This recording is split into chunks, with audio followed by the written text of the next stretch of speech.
15 сәуір Қозы Көрпеш пен Баян Сұлу күні. Бүгінгі күннің тарихына бірге үңілейік. Лүпіл басып арнаға тіркеліп қой.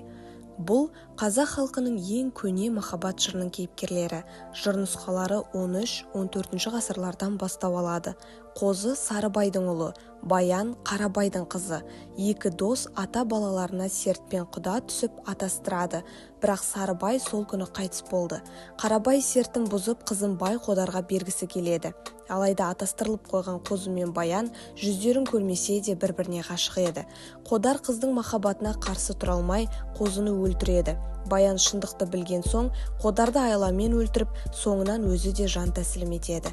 Олардың шынайы сүйіспеншілігі ғасырлар бойы ұрпақ жадында сақталып қалды. Қозы мен Баянға арналған кесене Шығыс Қазақстан облысы Аякөз маңында орналасқан. Ғасырлар өтсе де шынайы сезім өлмейді. Қозы мен Баян махаббаттың мәңгілік символы.